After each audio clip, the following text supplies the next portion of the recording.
Hello everyone and welcome to 10 Forward. Don't worry, this is the actual 10 Forward that is appropriately named after its location on the Enterprise. Location, deck 10, forward. And not number 10 Forward Avenue in Los Angeles, cause...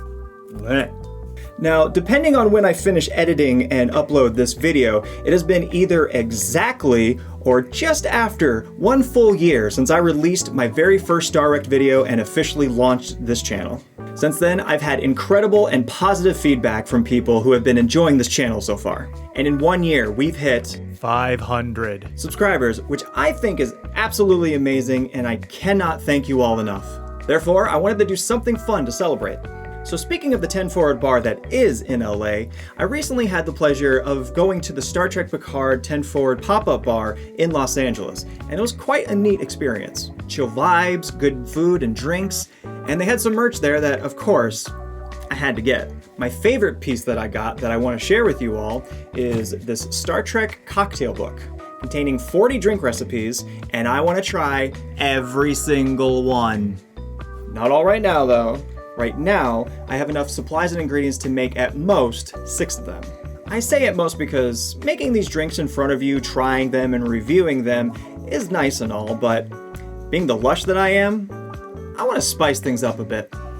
We're gonna have a drinking game. After I make each drink, try it and rate it, I will then attempt to answer 10 Star Trek trivia questions. If I get any answer wrong, I have to chug the drink I just made. But I do get to reward myself for every correct answer. For every right answer I get to take a sip. So that if I do have to chug later on, it won't be that much. So essentially, getting the first question wrong equals bad. Getting the 10th question wrong, not a big deal. Either way, I will be consuming a fair amount of alcohol in a relatively short period of time for this video, so I guess it's disclaimer time. I'm an adult of legal drinking age who knows his limits. This is for entertainment purposes, and I do not recommend people trying this at home. Because why would you want to plow through all these assumedly delicious drinks instead of savoring them and enjoying them appropriately? So as I said, I have bought enough ingredients to make the first group of drinks. And depending on how good or bad the trivia goes, we'll see how many we get through. And before you beat me to the comment section, the honor system is in play. I solemnly swear on the memory of this hallowed lounge and its distinguished caretaker Guinan that I have not seen these questions and answers beforehand. There will be no shenanigans. I take my Star Trek trivia and my drinking games very seriously. Feel free to let me know how you did in the comments, but remember, be honest. Make Kalis proud by not besmirching your honor. So I am not a bartender, nor am I a fancy-dancy drink maker, reviewer, content creator, so I will be pre-preparing the majority of these ingredients through the magic of editing. Okay, let's do this. So we start not in the book, but actually on the book with this QR code for a bonus recipe, which leads us to Romulan whiskey, or as Romulans call it, whiskey. Okay. Based on whiskey sour, as ice cool as the nerve of a Tal Shiar assassin, and with the swift impact of an Imperial Romulan warbird, this drink will make even the lower decks feel like they are in a swift turbolift on their way up to the captain's chair. The generous shot of whiskey will blow away your weak human inhibitions, and the seductive blue curacao takes you across the neutral zone into a better empire. I just want to immediately apologize in advance to any bartenders watching this. This might be painful. Okay, recipe. 2 ounces of whiskey. I am using Jim Beam bourbon because I am a bourbon. Half an ounce of blue curacao. No, these are not accurate, being that these are shot glasses are 1.5 ounces. I'm taking my best guess, just like Mr. Spock. I will try to make the best guess I can. 3/4 ounces of simple syrup, 3/4 ounces of lemon juice, 2 dashes of bitters, garnish with a lemon wheel. But there's a note later on. If you're feeling artistic, which I attempted, you can create 2 pointed ears. That's...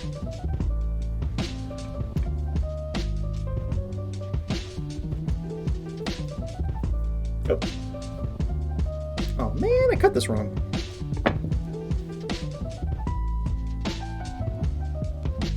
That is as good as it's getting. I am no Michael Westmore.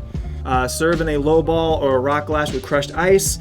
Let's just compromise. I don't want to crush ice. Let's just compromise, and I'll shake it a lot. All right, shake all ingredients in the cocktail shaker with several ice cubes. Double strain into a rocks glass. Sorry, I don't have a strainer either. All right, here we go.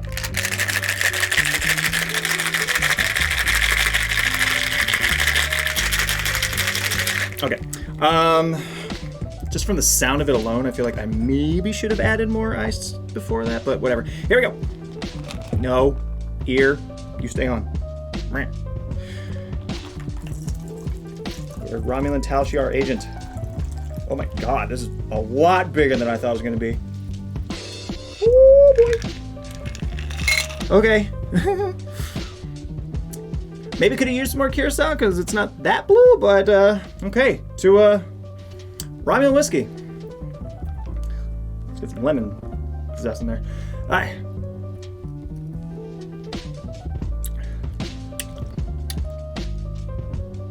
Okay. Tasty. It's actually not as sweet as I thought it was going to be with the simple syrup and the curacao, but it goes down super smooth. Not harsh with the whiskey, not overly sweet, so a good solid drink. I'm gonna give it 3 Scotties. Okay, so now the trivia part. All right, reminder: 10 questions. If I get it wrong, this goes bye-bye. For each question I get right, I get to take a sip to minimize my eventual punishment. There we go. Question number 1. This is not going to be a pretty way to do that. I'm staring at a computer monitor. Sorry. In Gene Roddenberry's original treatment for Star Trek, what was the name of the starship? Was it? These are all multiple choice, by the way. Was it the Reliant, the Yorktown, the Enterprise, the Plymouth? That was the Yorktown. He originally wanted the ship to be called the Yorktown, and because I'm a nerd, I'm going to give you all the trivia that I can think of. In Star Trek 4, the novelization of Star Trek 4, I should say, the Enterprise A was built originally as the Yorktown. In the novelization, when Kirk and crew get the reveal of the ship, there's someone on the outside of the hull finishing the painting of either the USS Enterprise or the NCC 1701-A. So, yes, in I guess a kind of official canon, maybe. The Enterprise A was formerly the Yorktown. Enough chit-chat. Correct. Okay, I wasn't sure how I would get the answers, but yes, that is correct. Who was the first actor? Oh. All right. Who was the first actor to play a member of all 3 of the major alien races in Star Trek? Well, let's read the names first before. Okay. Leonard Nimoy, Christopher Lloyd, Jeffrey Hunter, Mark Leonard. Okay, I know the answer to this. I assume they are meaning Romulans, Vulcans, and Klingons. And so that would be D, Mark Leonard, who played the Romulan commander in Balance of Terror. He then, of course, famously played Spock's dad, and then he was the Klingon commander in the cold opening of Star Trek: The Motion Picture. Mark Leonard, final answer. Boom, boom, of course. So, Luke, I'm kind of just seeing what's coming up. I'm kind of a little worried that these questions might be a little too easy, but we'll see. There's a lot of questions to go through, whatever. What is Sulu's primary position on the USS Enterprise? Chief Engineer, Science Officer, Helmsman, Navigator. Come on, Helmsman. Which Star Trek captain had an artificial heart? Captain Janeway, Jean-Luc Picard, Jonathan Archer, Benjamin Sisko. Jean-Luc Picard. Not even going to talk about that one because that also is super easy. Who was the first Vulcan science officer aboard the Starship Enterprise? Okay. Tuvok, Sarek, Spock, T'Pol.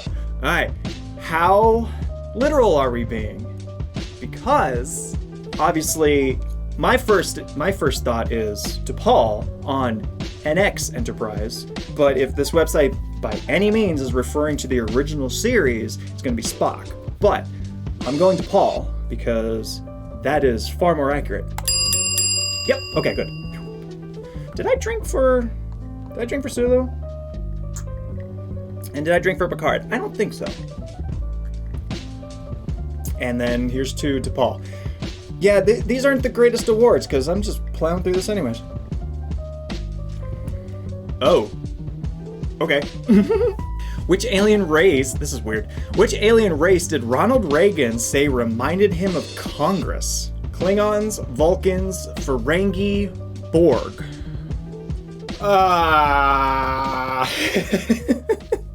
Okay, my first thought is we can eliminate the Borg, so the Ferengi is possible.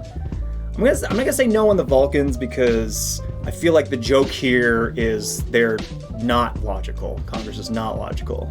Something that unfortunately continues today. And Klingons. The pessimist in me wants to say Ferengi because obviously they are devious and only care about wealth.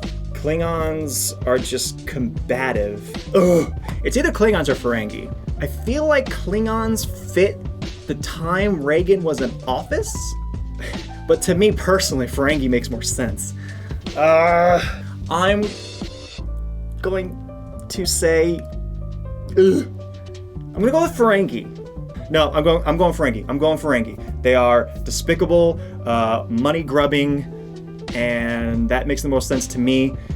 Will it align with Ronald Reagan's sentiments? Klingons, of course, freaking Klingons.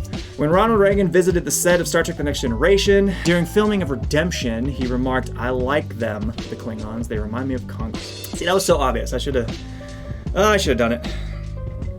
See? Told you this was an honor system. I didn't want to get this wrong.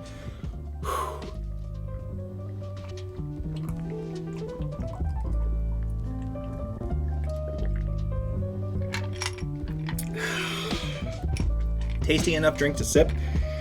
Not as fun chugging, but still really good. Still really good. Yeah, that's a good solid 3 Scotty drink. Oh, this is out of 5, by the way. I should specify this is out of 5. And also for those curious, I'm not gonna do the rest of the 10 questions. I lost. We're gonna do a new set of 10 after the next drink. We'll continue from here. So it's new drink time. Okay, now onwards to the book. So the book is separated into chapters. So we're doing all of the drinks in chapter 1, which is First Contact, the aperitifs. Number 1, the first official drink, minus the bonus one, Jean-Luc's Earl Grey Martini. When contemplating your vineyard, or possibly the state of the galactic politics on the Holo News, this Earl Grey Martini will make you feel as sophisticated as Jean-Luc Picard and as chilled out as a retired Starfleet admiral. Picard would certainly admire the careful planning required to prepare your cold Earl Grey tea. If your replicator is on the blink, then you will enjoy making use of the real thing. Fragrant, loose-leaf Earl Grey tea. Mine came from a box from the supermarket. Sorry. Taken early in the evening, this refined tipple will soon have you ready to say, "Let's see what's out there." Place ingredients in a mixing glass and stir well. Well, it's going back in the shaker, but I'll stir it.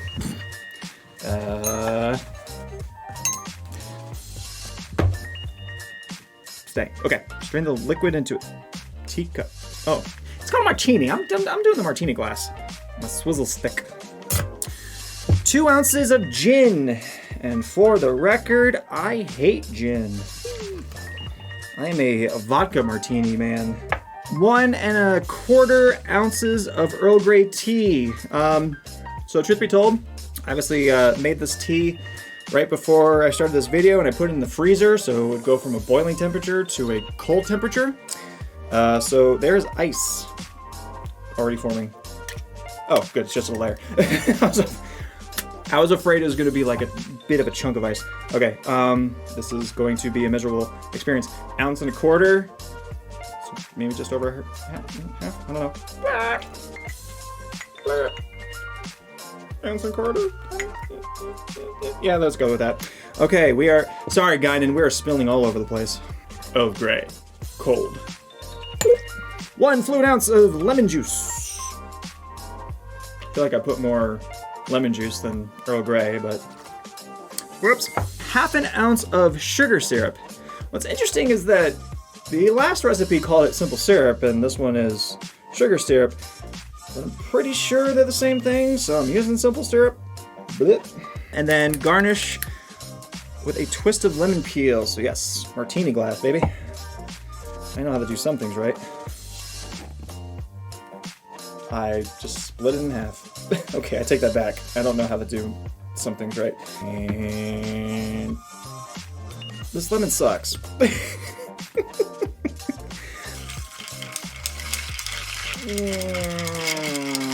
Good enough. Strain the liquid into a teacup of martini glass. Yep, we're going martini glass. Blah, blah, blah.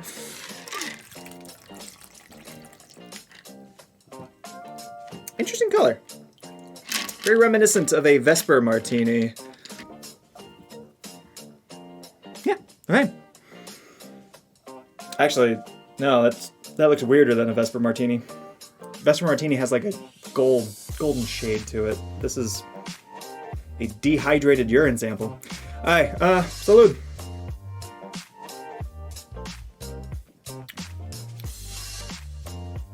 Ooh, interesting. Okay.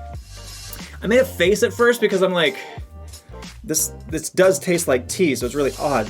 But the lemon juice, and I'm assuming a little bit of the sweetness, really kicks in. I don't taste the gin at all. Oh, this is good. I'm gonna give this 4 Scotties. I'm gonna give this 4 Scotties. Back to trivia. Oh, come on. Oh my god. Which species was the first to discover warp drive? Vulcans, humans, Borg, Klingons. What? Was this ever like officially said? I don't even know if this was officially said at any point, and feel free to prove me wrong in the comments. So humans, because obviously Vulcans had it first. Klingons, no idea. My first instinct is to go with the Borg, because we know the Borg go quite a way back. And yeah, I'm not even gonna overthink this. I'm gonna go Borg. Oh, come on. Vulcans? Really? Okay, when was this said? Vulcans developed warp drive capabilities around the 9th century BC. Long before Klingons, 9th century AD, Borg, 15th century AD, and humans, 21st century AD. I need sources.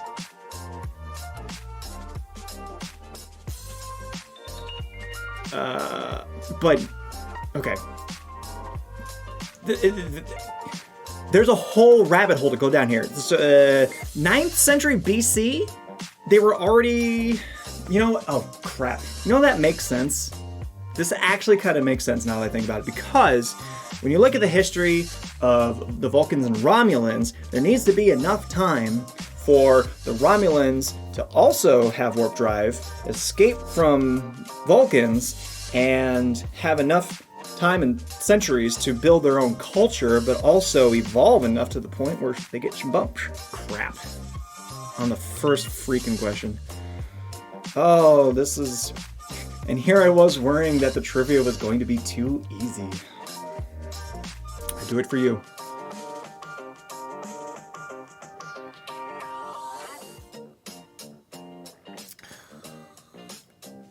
It's good, but not chug-worthy. Also...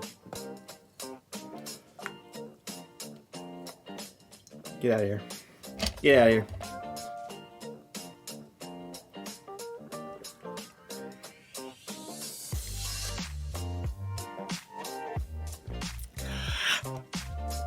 Oh, we're in for a fun night. Next. Okay, next. The Live Long and Prosper.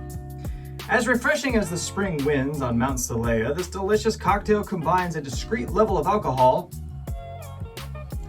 with a healthy measure of grapefruit juice.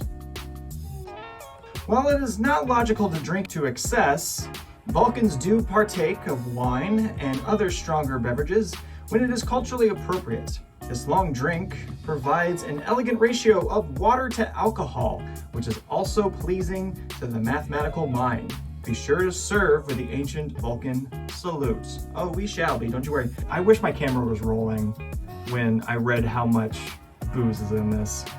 We start with 4 3/4 ounces of tequila. Something called tequila. So, oh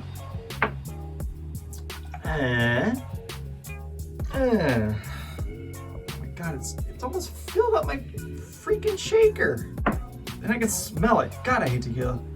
Now, this next ingredient is a recipe in itself. Bottle of homemade Trixie and bubble juice. This is 2 tablespoons of grapefruit juice, 2 teaspoons of raspberry syrup, and because I ran out of shot glasses, I'm gonna do this live, 1.5 ounces of soda water, so essentially a shot of soda water.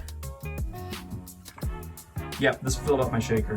Good Lord. If I get an answer wrong coming up, yeah, we might be cutting this video short.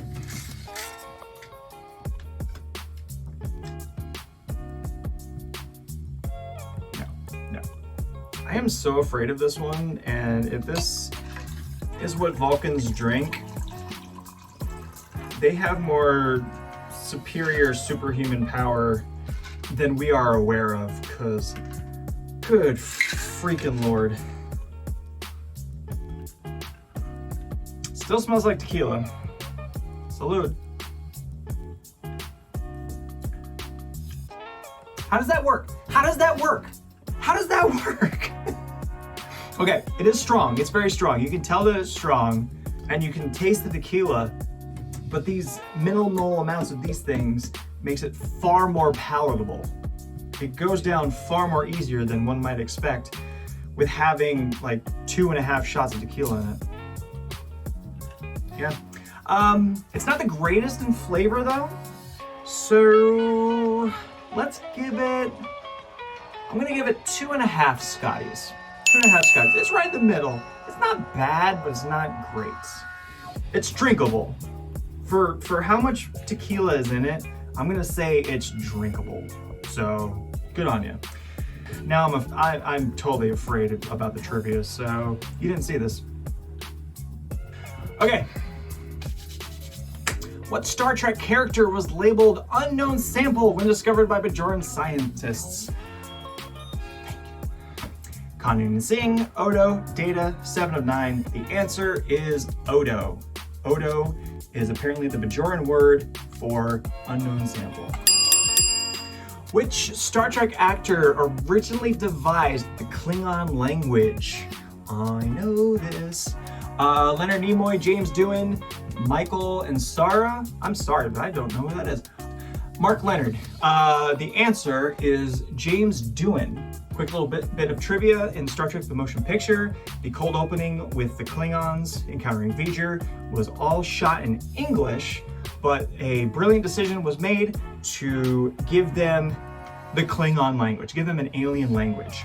So James Doohan, of all people, was able to put sounds, different sounds, to the movement of the actors' mouths, thus creating the first bit of the Klingon language. They also did that for the scenes with Spock on Vulcan in the motion picture, and then the same trick was used again in Star Trek The Wrath of Khan. The scene in the torpedo tubes where Saavik was talking to Spock was shot in English, but then they did that overlaying the Vulcan sound trick again. And it wasn't until Star Trek 3 that we actually got the defined, this is what the Klingon language is. Language. Sorry, speaking of language, I can't speak English right now because I just chugged 2 drinks. So yeah, long story short, James Doohan. Woo! Which character was adopted by the Vulcan ambassador Spock? Spock? Michael Burnham, Sybok, Sylvia Tilly. The answer is Michael Burnham. Woo! Hold on. Who serves as communications officer in the final episode of Star Trek the Original Series?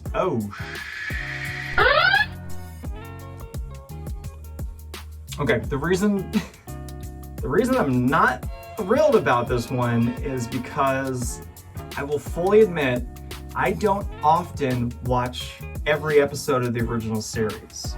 I like to rewatch my favorites and I cherry pick them a lot, but I don't watch them all. And the final episode of the original series is awful and should be struck from Star Trek canon because it is also sexist as hell. So I don't watch that one. So the obvious answer is Lieutenant Uhura, but Uhura, Sulu, Chekhov, even though they were far more regular in the second and third seasons, they still weren't characters that appeared in every single episode because for reality's sake, they like to mix and match officers based on shifts. So here are the options. Lieutenant Lisa, Lieutenant Rand, Lieutenant Uhura, Lieutenant Baldwin. Oh God. Okay, Lieutenant Rand, no, because I feel like that's a play on Yeoman Rand. She was not around. I hope this doesn't bite me in the ass, but I have to go with Lieutenant Uhura because I don't know who Lieutenant Lisa is. I don't know who Lieutenant Baldwin is. The only alternate communications officer that I can think of that I know is Lieutenant Palmer from the Doomsday Machine. And I think, I might be wrong, so don't kill me in the comments, but I feel like even Lieutenant Kyle had his brief spot, or just Kyle, I don't know if he was lieutenant yet, had his spot in communications officer. He of course was the communications officer for the USS Reliant later on, but that's a different story. Oh, don't make me chug this. I don't want to chug this. But I gotta go Uhura because I don't know the other two. And I'm not gonna throw out a guess, assuming this is a true question. What I thought was a decent enough idea has turned into torture. I'm going to Uhura. No! Come on! Lisa? Who the f*** is Lieutenant Lisa? Lieutenant Uhura does not appear in the Turnabout Intruder. The last episode of Star Trek TOS, she is replaced by Lieutenant Lisa, who some fans have identified as the Night Shift Communications Officer. Here I thought I was showing off my Star Trek knowledge, gonna go pew, pew, pew, pew, pew, pew, to all these questions, but no, these questions are making a fool of me. Again, my only defense is I don't watch this episode. Oh my God, I don't want to do this. I don't want to do this. And if I'm going to do it, I'm going to do it with a straw. My video.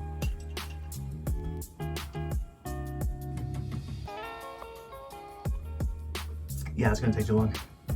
Vulcans, man. Vulcans. Oh yeah, I forgot to serve it with a Live Long and Prosper. Well, the way this game is going, I am not prospering, and I don't think I'm going to live that long, so... Diboja.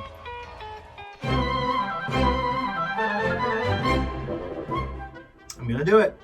I'm going to do it, because I'm a man of my word. Like I said, I take my Star Trek trivia and my drinking games very seriously. So I'm going to do it.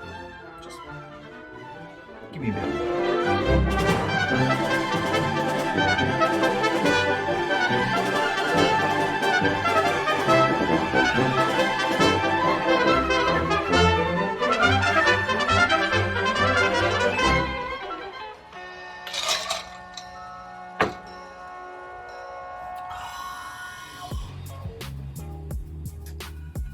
Why am I doing this? Why am I doing this? Why am I doing this? Why am I doing this? Next. Okay. Set chasers to stun.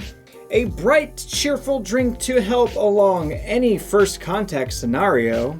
This fruity cocktail blends the orange flavors of Grand Marnier. I'm too drunk to say that properly, so I'm just gonna call it a Grand Mariner, as in Grand Beckett Mariner, and Curacao with grenadine and lemon. Just as a versatile phaser can be set to disintegrate or merely stun, this cocktail can be modulated to simply warm the heart or blast your blues away. After this drink, you will certainly stun your first contact with your relaxed, happy vibes, and a second contact will not seem light years away. So they're basically implying this is a first date drink. Okay. All right, here we go. 1 fluid ounce of lemon juice. Half an ounce of, okay, so this, when I was shopping for my ingredients, this was a weird one. It says orange curacao because blue curacao is orange flavored. So I'm going to be using blue curacao. Is there an orange curacao?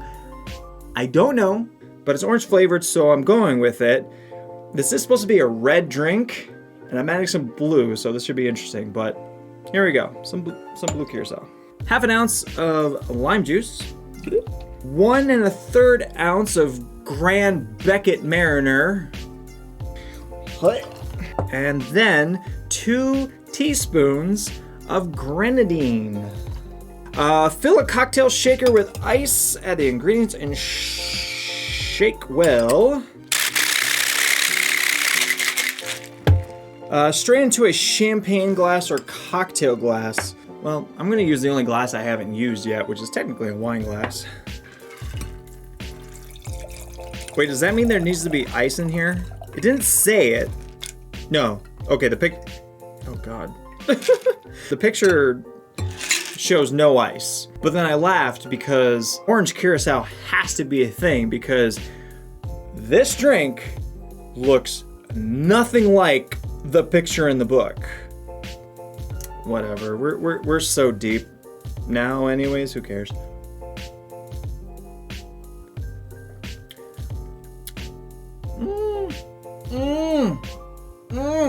Best one yet. Oh yeah, I'm gonna give this a solid 4 Scotties. Cause this is good, this is the best one yet. So at least a 4 Scotties. Let's give it a 4.5 Scotties. How about that? Yeah, 4.5 Scotties. This is good. This is great. All right, here we go. Trivia time. And unfortunately, I think I already know where this is going. What actress turned down the role of 7 of 9 4 times? Claudia Christian, Jolene Blalock, Jerry Ryan, Hudson Leak. I have no idea who Claudia Christian and Hudson Leak are. I'm not doing Claudia Christensen. I'm not doing Hudson Leak. I don't know who those are. It's not Jolene Blalock. I have to say 7 of Ryan. Good Lord. I have to say Jerry Ryan because I know she did turn it down. She did turn down the role before accepting it. So I gotta go Jerry Ryan. But I feel like this is another freaking trick question. And I'm going to hate my life after this. Jerry Ryan, let's do this. Oh, thank God. 4 times? So Jerry Ryan turned down the role of 7 of 9 4 times. She only accepted the part after repeated lobbying by executive producer Jerry Taylor. What actor from Star Trek the original series lost his right middle finger during World War II? Thank God I know this. George Takei, James Doohan, Leonard Nimoy, DeForest Kelley. It is James Doohan. Boom. What future... Wait, I should... See, it has been so long since I got a question right, I forgot to take my reward sips. To Jerry Ryan. To James Doohan. What future Starfleet captain survived the Battle of Wolf 359? Also easy. James E. Kirk, Catherine Janeway, Jonathan Archer, Benjamin Sisko. Okay. To Benjamin Sisko. What is Lieutenant Uhura's first name? Ephra, Keturah, Ayana, Neoda. It is Neoda. Shout out to the Kelvin movies. Star Trek 09, super entertaining. Into Darkness, not so great. Beyond, fantastic. What is Deanna Troy's favorite food? Buddha berries, Jacquarine pudding, Beta Z oysters? Screw you all. The answer is obviously D, chocolate. Come on. To chocolate. I mean, who wouldn't want to toast a chocolate? What ship is Sulu assigned when he's promoted to captain? Yay! USS Yamaguchi, USS Bradbury, USS Excelsior, USS Excalibur. The answer is Excelsior. I don't need to explain that anymore, except to add a little bit of trivia that writer-director Nicholas Meyer wanted this promotion to captain to happen as early as Star Trek II. That's my only piece of trivia for that. To Sulu and to the Excelsior. What character dies in the series finale of Enterprise? Trip, T'Pol, Phlox, Hoshi. The answer, unfortunately, is Trip. Of course, I'm right. To Trip. We're 7 questions in. We might do this time. Which Star Trek captain suffers from androgenic alopecia? What the f is that? The only thing I know alopecia about is like, it's like a loss of hair, so I have to say they're bald. In which case, Jean-Luc Picard. I've never heard that phrase in my life. Picard, because alopecia means no hair. Oh, thank God. Yes. Captain Picard is bald. Which of the following was not a founding species of the United Federation of Planets? Tellarites, Vulcans, Andorians, Bajorans. Oh, come on, please, Bajorans. Dude. Okay. Unless my drunk ass is absolutely wrong, I think this is question number 10. And if I get this right, I do not have to chug this admittedly really delicious drink. So, question number 10. What weapon did Kirk and Spock use when they fought for possession of T'Pring during Spock's Pon farr ritual in Amok Time?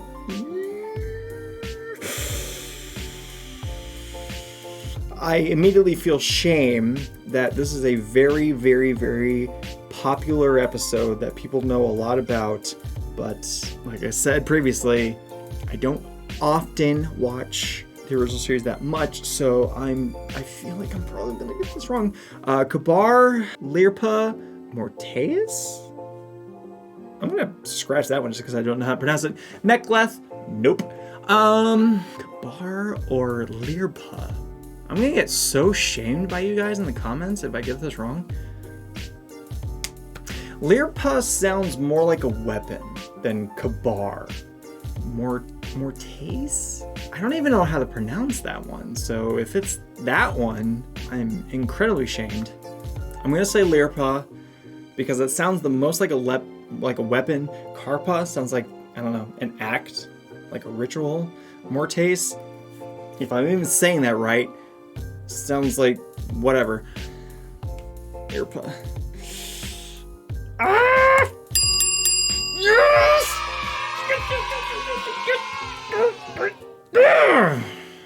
Oh my god, I finally got 10 right. I didn't think this would be an achievement.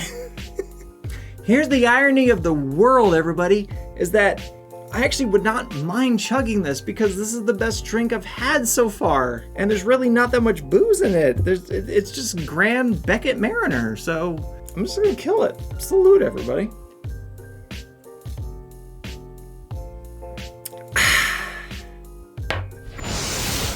Okay, next. Chekhov's Uncle Vanya.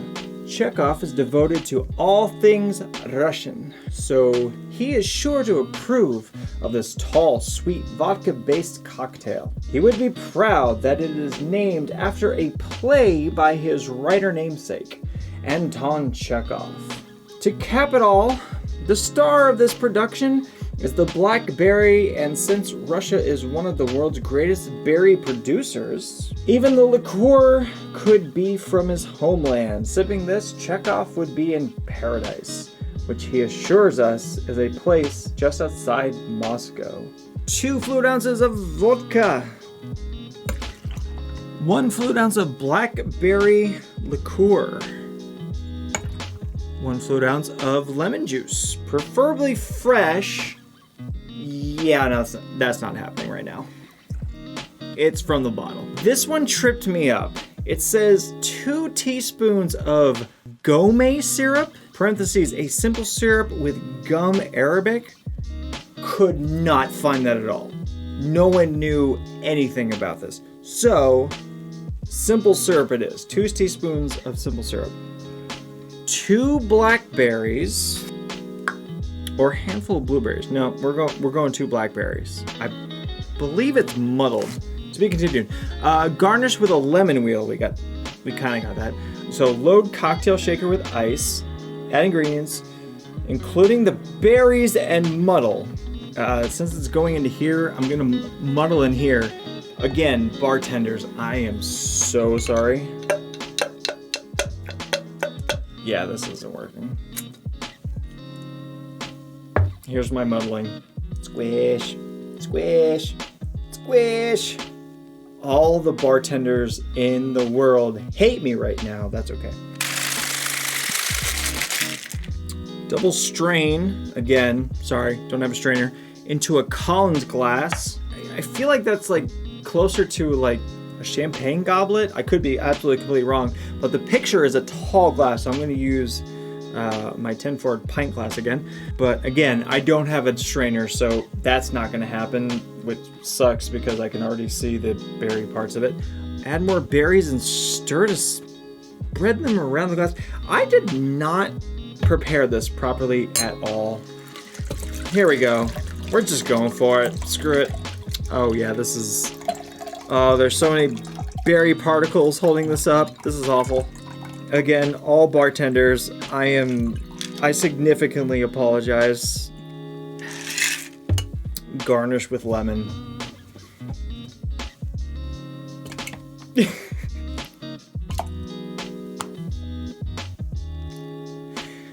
It's still gonna be tasty, don't worry. It's Chekhov's uncle.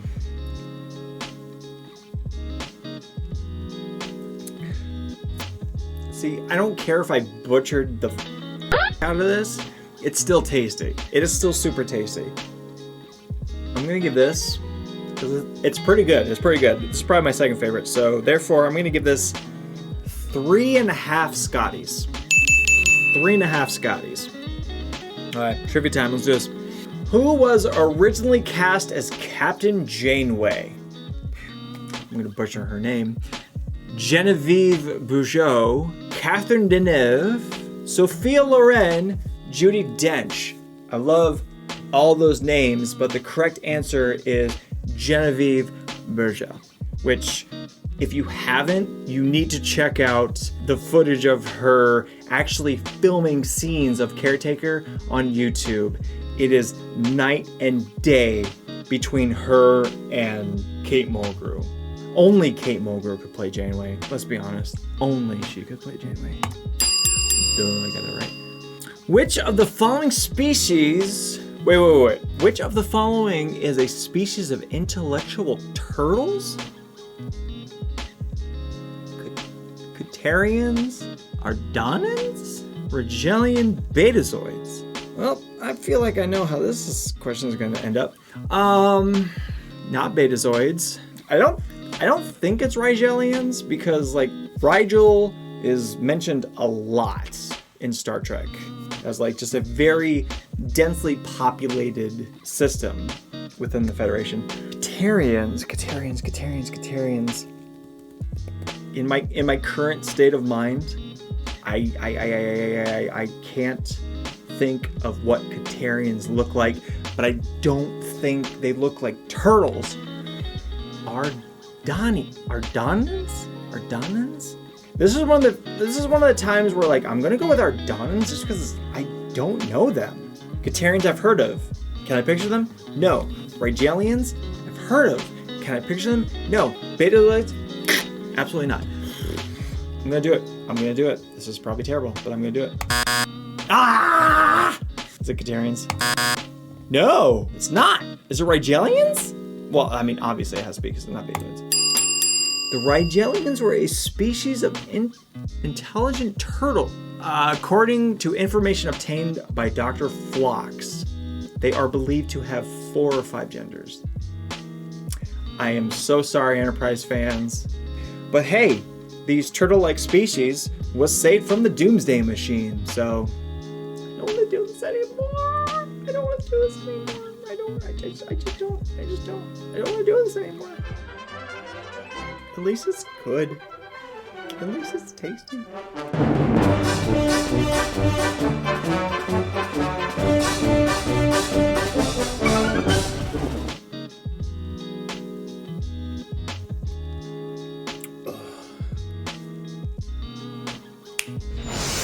Merciful Q, there's one more.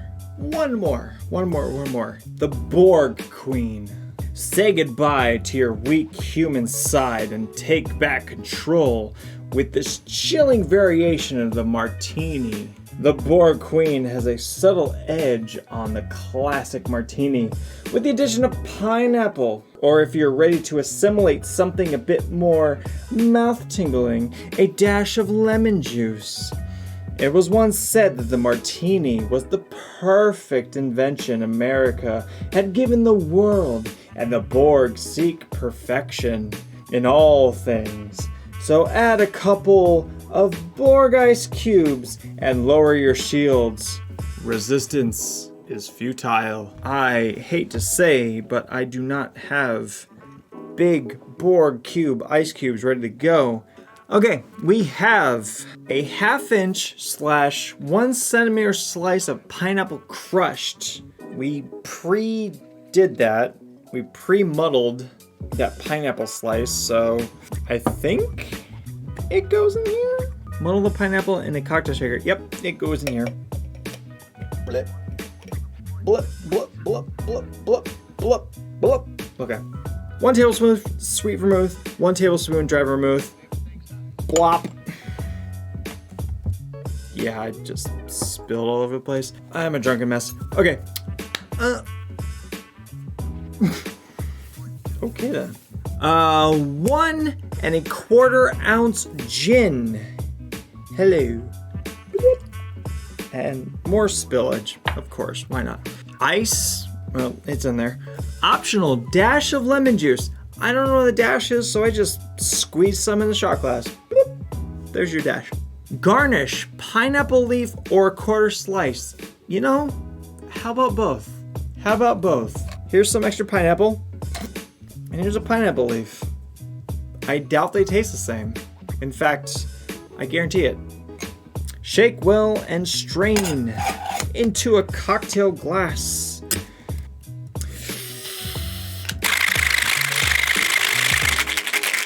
Here we go.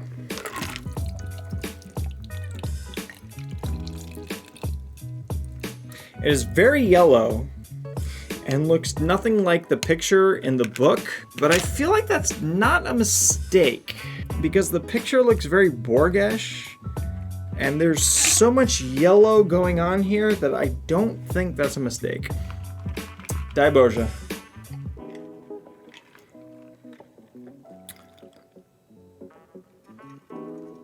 Okay. I'm not gonna lie. I'm getting visions of Hawaii. If I was in Hawaii, I'd be drinking this. This is super tropical. I dig it. I know there was that one drink that I really loved, and I gave, 4 Scotties?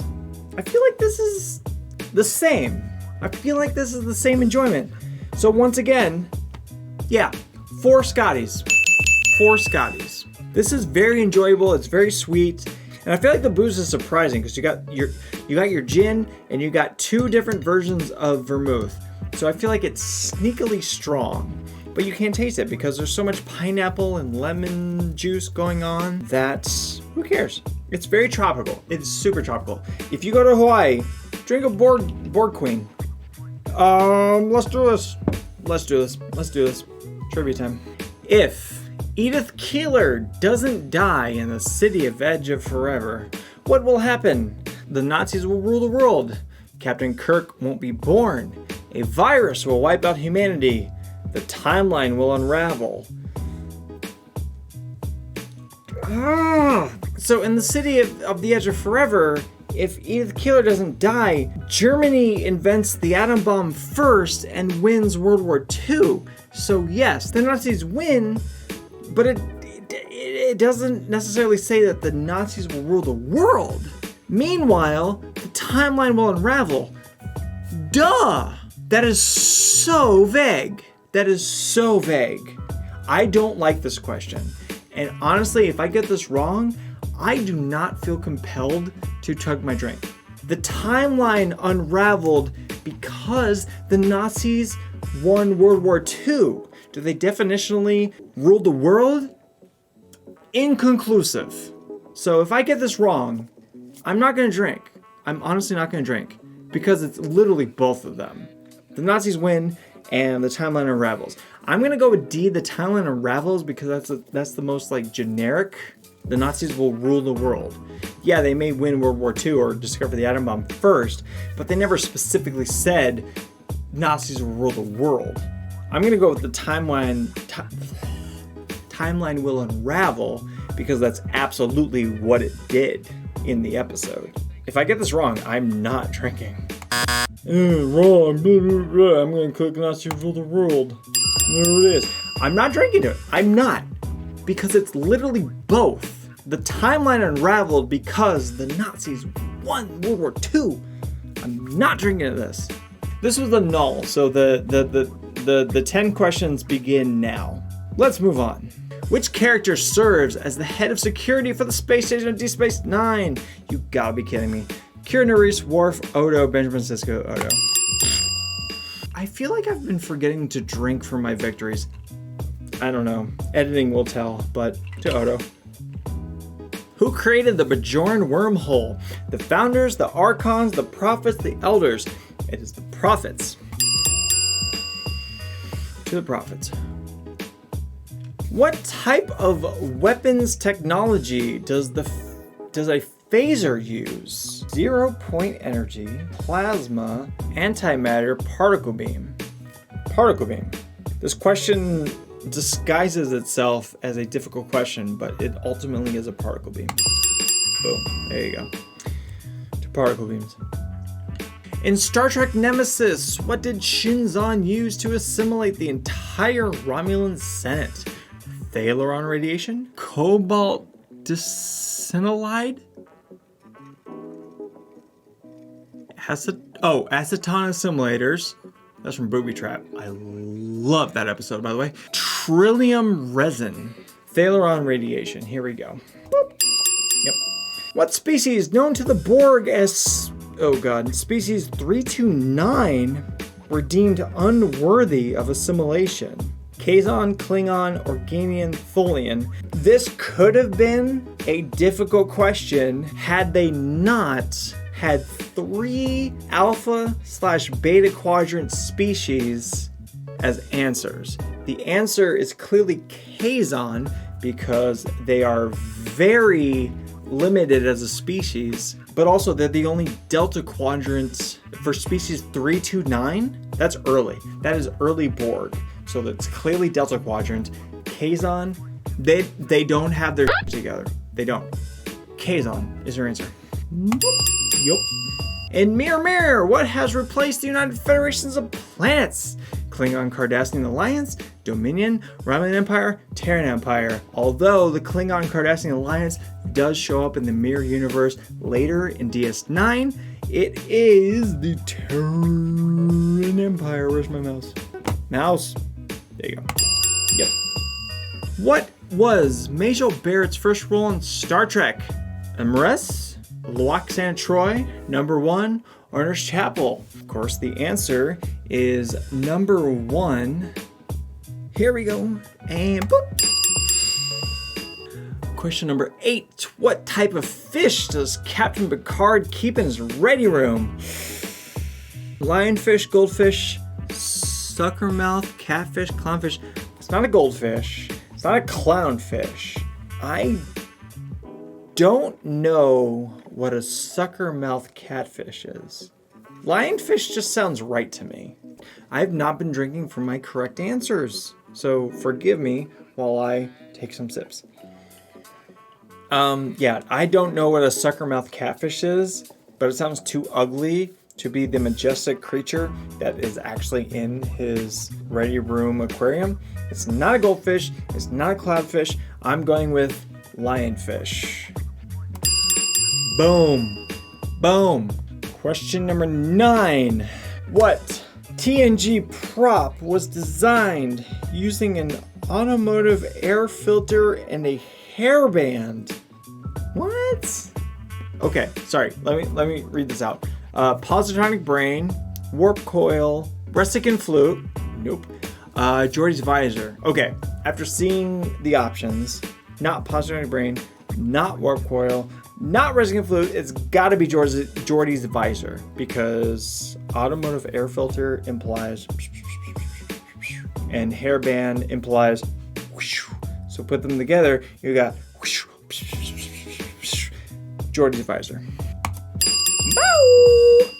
In Mirror Mirror, what weapon does Kirk keep concealed in his quarters?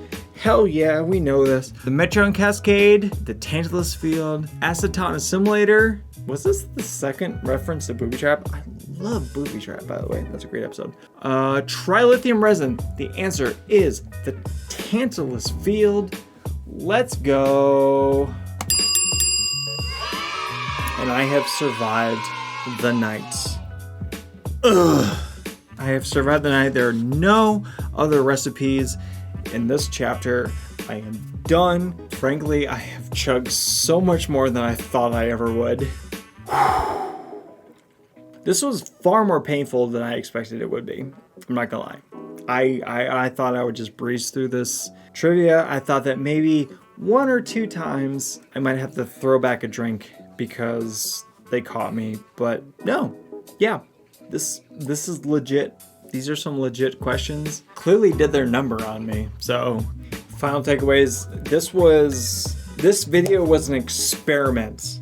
I needed to see if this was viable option for some videos. And unfortunately, because I embarrassed myself as far as Star Trek trivia goes, and as far as drunkenness goes, I think this was a worthwhile experiment, and we're probably gonna do more. Yeah, I mean, like I said, there's literally 35 more drink recipes in this book, ready to go. I'm gonna do it again. I'm gonna do this again. I hate myself for it, but I'm gonna do it again. This was a lot of fun. I didn't know what to expect. These cocktails are great so far. Like, there's not been a cocktail that I did not like. Yeah, this has been great, and I'm gonna do more. I'm going to do more.